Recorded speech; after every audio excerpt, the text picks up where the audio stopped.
大家好，歡迎返嚟 JC 雜談頻道 The JC Talk。又到4年一度嘅世界盃啦。話說我早排喺 Threads 度見到碧咸喺香港睇波嘅相，呢張相有超多人 like 同埋 repost。啲人話佢係去咗上環嘅蓮香樓睇波。後尾又經過查證，原來係 AI 相嚟嘅。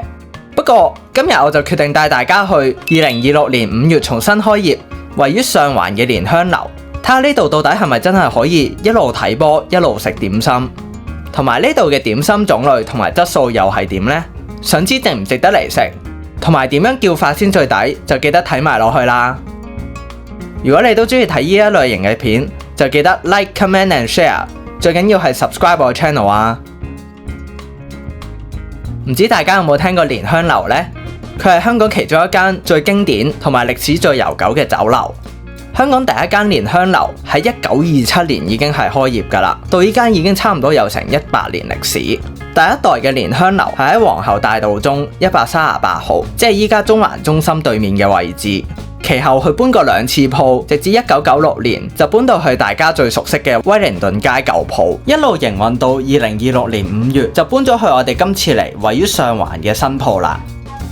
自從蓮香樓喺近年轉咗手之後，就有好多唔同嘅新搞作，例如會不時舉辦點心 party。當然仲有吸引到我今次嚟試嘅原因啦，就係一路飲茶一路睇世界盃。今次帶大家嚟嘅上環店，交通好方便，喺上環站 B 出口一過馬路就到㗎啦。我今次係星期六嘅中午嚟嘅，一嚟到就見到貼晒世界盃嘅宣傳海報。原來呢度真係有得睇波㗎。由於我去嘅當日咁啱係父親節，一入到去就已經見到排晒長龍。不過佢有樣嘢做得好嘅，就係佢排隊嘅位置都加強咗通風，所以排緊隊嘅時候都唔會覺得好熱。另外，雖然佢條龍好長，但係其實當日我哋2個人去，大概等咗10分鐘已經有位㗎啦。不過就發現有位嗰層係冇得睇波嘅，而樓上有得睇波嗰層呢，就要再等耐啲。我等咗15分鐘，最後都放棄咗。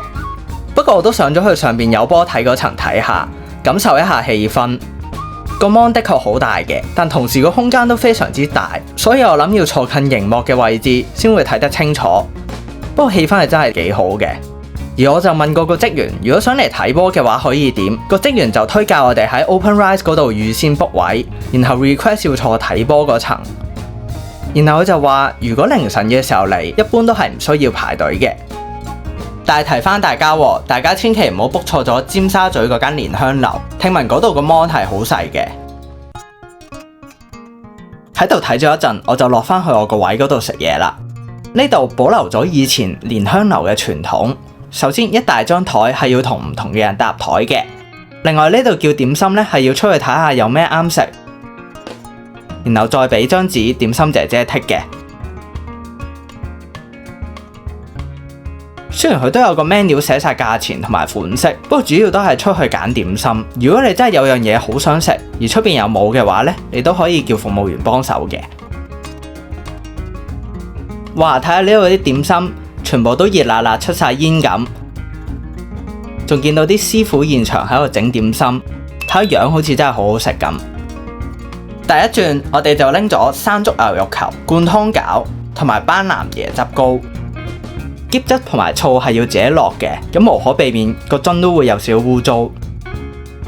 味道方面，牛肉球同埋灌湯餃我都覺得正常，但係個班蘭椰汁糕呢，就完全食唔到有班蘭味啊！呢個真係有少少嘥咗我啲 quota 啊！而除咗點心之外，我見到都有燒味食。哇！同樣地，呢度啲燒味 counter 打晒燈咁，睇落去真係好好食咁啊！搞到我都忍唔住嗌咗碟乳豬例牌。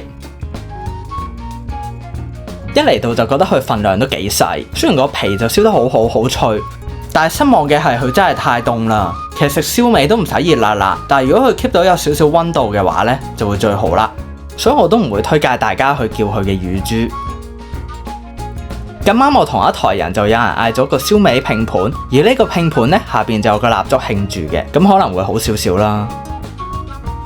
不過睇翻個 menu，呢個燒味3拼都要成398蚊，份量又唔算好多，我都覺得真係幾貴啊！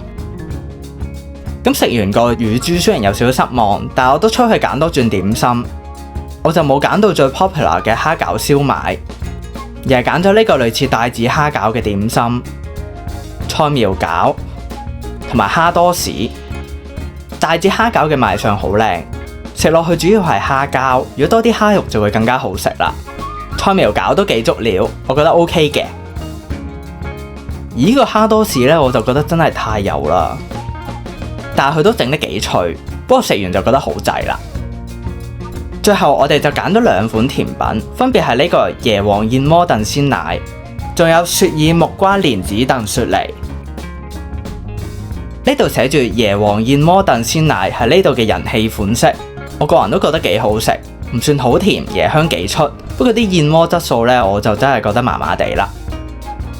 如果燉雪梨呢，就插住呢支非常之懷舊酒樓先有嘅蔗仔，味道方面係幾清甜嘅，但係個敗筆就係我食到幾粒蓮子都有啲苦味，令到呢個本身唔錯嘅甜品扣咗分。另外呢度都仲有啲懷舊嘅菜式同埋小炒可以叫嘅，不過我就冇試到啦。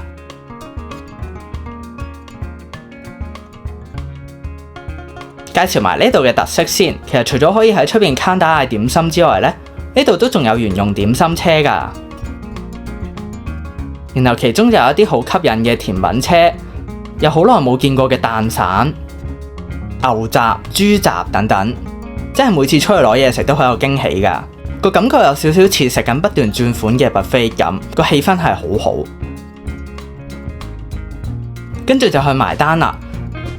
原來今餐我哋2個人唔經唔覺竟然食咗559蚊，我個人就覺得好貴啊。而其中最唔抵食嘅就係個乳豬同埋蝦多士，分別要98蚊同埋63蚊，仲要再加1。總括嚟講，我對蓮香樓嘅感覺就係佢嘅氣氛好好，每次出去攞嘢食嘅時候都眼花繚亂，食得開心嘅。但係就好容易唔覺意拎咗一啲性價比唔係咁高嘅食物。個人建議拎翻一籠籠嘅點心，呢啲食物質素比較有保證，而且價錢都比較合理一啲。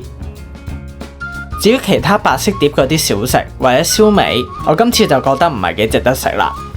我諗嚟呢度嘅人主要都係嚟感受一下香港懷舊酒樓嘅氣氛，但係值得留意嘅就係呢度都係一啲遊客嘅地方，所以人係比較多。好啦，今次就講到呢度，唔知大家又會唔會趁世界盃呢段期間嚟新開嘅蓮香樓感受下氣氛呢？歡迎大家留言話俾我知。如果你都中意呢條片，就記得 like、comment and share。我哋下集再見，拜拜。